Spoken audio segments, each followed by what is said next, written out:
para hoy, viernes 14 de enero. Hola, bienvenidos nuevamente a nuestro podcast Estudio de la Escuela Sabática. La lección para esta semana, recordemos que se titula Jesús, el Hijo Prometido.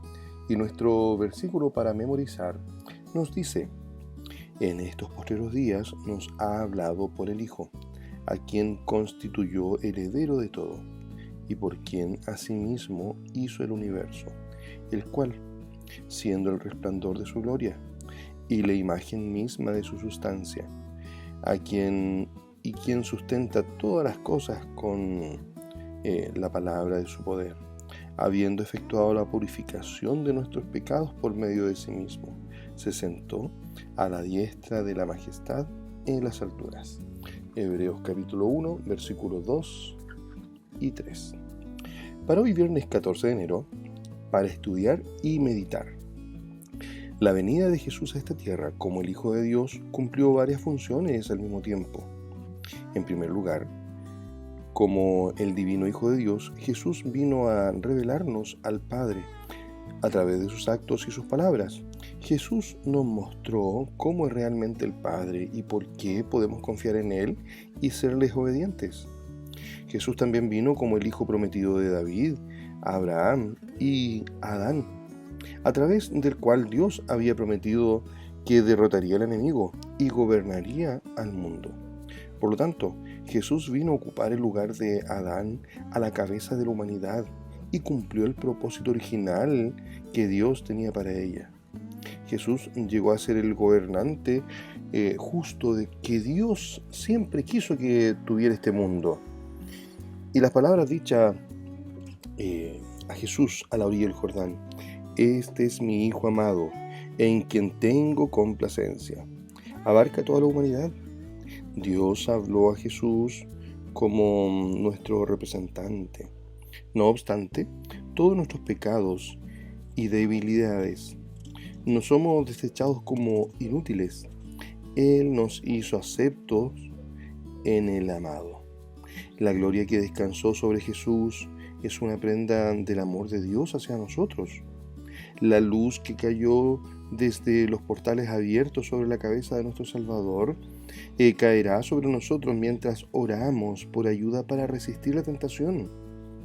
La voz que habló a Jesús dice a toda alma creyente: este es mi Hijo amado, en quien tengo complacencia. Preguntas para dialogar. Hemos aprendido que una mejor comprensión de las palabras y las acciones de Jesús nos ayuda a entender mejor a Dios el Padre. ¿De qué manera práctica enriquece tu relación con el Padre el hecho de comprender mejor la naturaleza de Jesús?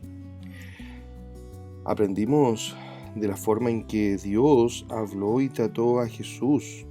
Es la forma en que quiere hablarnos y tratarnos a nosotros. ¿Qué nos dice esto sobre cómo nosotros debemos tratar a los demás? Con amor, ¿cierto? Reflexiona en la importancia de la divinidad eterna de Cristo, que podemos, ¿cierto?, o que perdemos si creemos que Jesús, de alguna manera, era un ser creado como nosotros, pero que fue a la cruz. Compara este pensamiento con la realidad de que Cristo era el Dios eterno y Él mismo fue a la cruz. ¿Cuál es la gran diferencia entre las dos ideas? Junto con tu clase, con tu familia, dialoguen acerca de dar gloria a Dios. Lean Apocalipsis capítulo 14, versículo 7. Y podamos responder esta pregunta: ¿en qué medida dar gloria a Dios forma parte de la verdad presente y del mensaje de los tres ángeles? Bueno, voy a aprovechar de leer Apocalipsis 14, versículo 7, en caso de que tú no tengas la Biblia a disposición en este momento. Nos dice así la palabra de Dios, diciendo a gran voz: temed a Dios y dadle gloria, porque la hora de su juicio ha llegado, y adorad a aquel que hizo el cielo y la tierra, el mar y las fuentes de las aguas. Para estudiar y meditar el día de hoy, ya estamos a puertas de la recepción de sábado. No sin antes dejar lo siguiente. En estos postreros días y el tiempo del fin, los primeros autores cristianos creían que habían llegado los últimos días y que culminarían con la segunda venida. Por eso Pablo pudo decir, en estos postreros días, en contraste con los días de los profetas, nos ha hablado por el Hijo. Asimismo, cuando se acusa a Pedro y a los demás discípulos de estar ebrios en el Pentecostés, Pedro afirma que el milagro de hablar en lenguas es un cumplimiento de la profecía. En los postreros días, dice Dios, derramaré de mi espíritu sobre toda carne, y vuestros hijos y vuestras hijas profetizarán.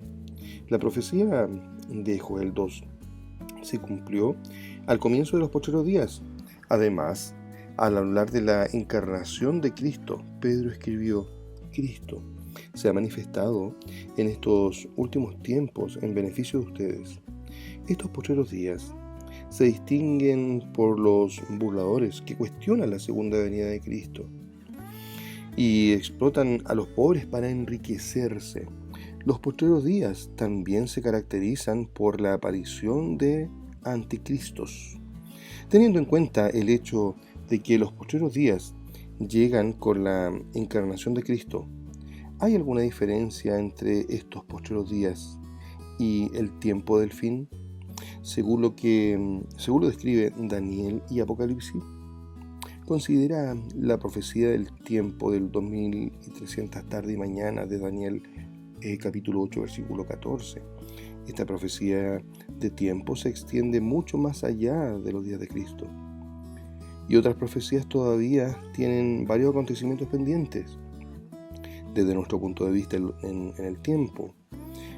Por ejemplo, las últimas 7 plagas. Finalmente, el último enemigo aún no ha sido conquistado, ni hemos escuchado la trompeta final. En resumen, podemos decir que los postreros días llegaron con Cristo, pero aún queda pendiente el último gran acontecimiento en el tiempo del fin. Entre estas dos venidas, aún deben suceder acontecimientos proféticos que no se han cumplido. Si este podcast está ayudando a tu crecimiento espiritual, ayúdanos a compartirlo con más personas. Más personas necesitan escuchar y estudiar la palabra de Dios. Dios te bendiga, Dios te guarde y prospere en su amor. Y nos encontramos el día de mañana con la lección número 4, Jesús, nuestro hermano fiel. Dios te bendiga.